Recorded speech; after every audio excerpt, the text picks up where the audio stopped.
Welcome back for part 2 of our seed starting process. If you haven't seen part 1, there should be a link up in the corner here. I'll also put it in the description down below. So in that one, I just talk about the equipment that we're using here. So if you're curious about that, you can watch that video. It doesn't matter which order, just trying to cover everything. So I should mention, if you're looking for a how-to video with a step-by-step process for starting your seeds, that's not really what this is. I try to do my videos more just like I'm showing what we're doing and the things that I'm learning from it. Because really, if you're looking for a specific tutorial on something like that, there are dozens or really hundreds of other videos from gardeners who are much better than I am, and they know a lot more, so they're much better videos than anything that I could try to put together for something like that. So as a beginning gardener myself, I try to just show what we're doing and what we're learning from it in the process of doing it. So hopefully you stick around though, because I do want to show some of the things that some of the mistakes I've made in doing this again. This is now our second year doing this indoors. And so yeah, I've already learned a few things this year. And I didn't have this channel started when we did this our first time last year. So first I want to talk about the mixture, the seed starting mix that we're using. So I just bought, this is still the same stuff that we started with last year. It is just coconut coir and perlite and some very small amounts of nutrients, and it's supposed to be organic, the stuff that we got.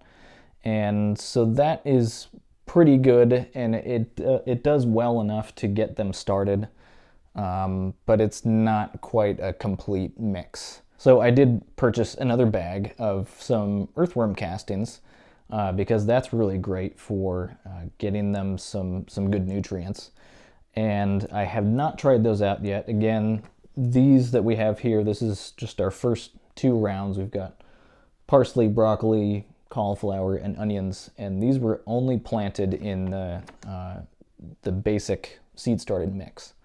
So for the next round of things, when we do our tomatoes and peppers, I would like to plant a few extras to use as a control, and use the worm castings actually to see if there's a difference. Kind of do it like an experiment. So if anything, I've made some mistakes so far already, but I can turn that into a learning experience and see what I can try as I'm going through the whole process of starting all these. I can try some different things and document it and see what differences there are in different mixtures. So another thing that I did not do, unfortunately, was with this first batch, I did not sterilize the starting mix.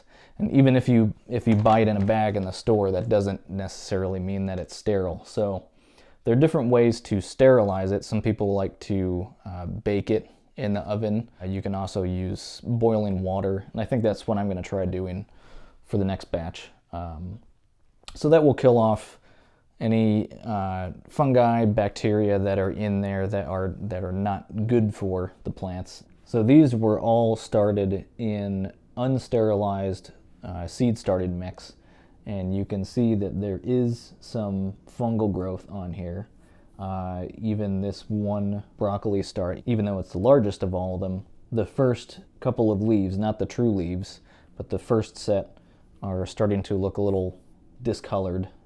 It's possibly getting diseased. I'm not sure about that yet, so I need to keep an eye on it. But that is absolutely something that I need to always do moving forward.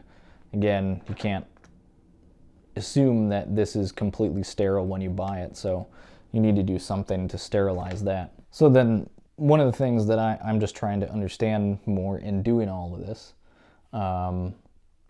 is that you need to sterilize part of the mix But then, of course, when you're adding in something like compost, worm castings, those do have bacteria and fungi in them, but from what I understand, it is beneficial organisms that are going to help and be good for forming associations with the plant roots as they start to grow.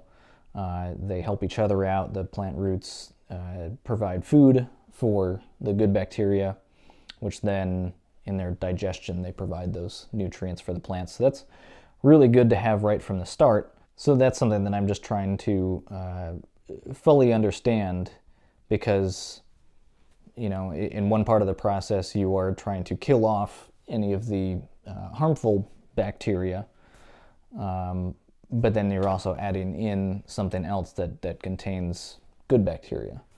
So yeah, just trying to learn more about that. If you feel free to leave a comment if you are more familiar with that whole process and how that all works. This is what I have learned to this point with the few things that we have started, and of course we still have more on the way.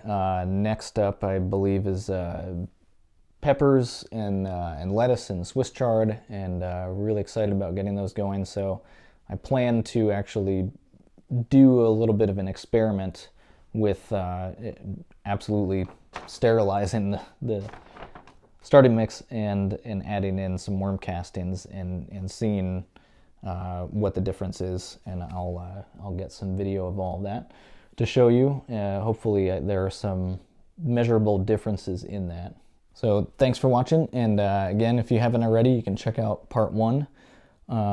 It's still kind of the slow time right now, but I'm trying to get some more videos put together, especially on this whole process, and pretty soon we'll be able to start building some new raised beds and setting up all of that. I need to figure out where we can get a whole bunch of good compost around here, something that I can trust will be good for our vegetables. So if you haven't already, you can subscribe below for future videos, and I'll see you in the next one. Thanks.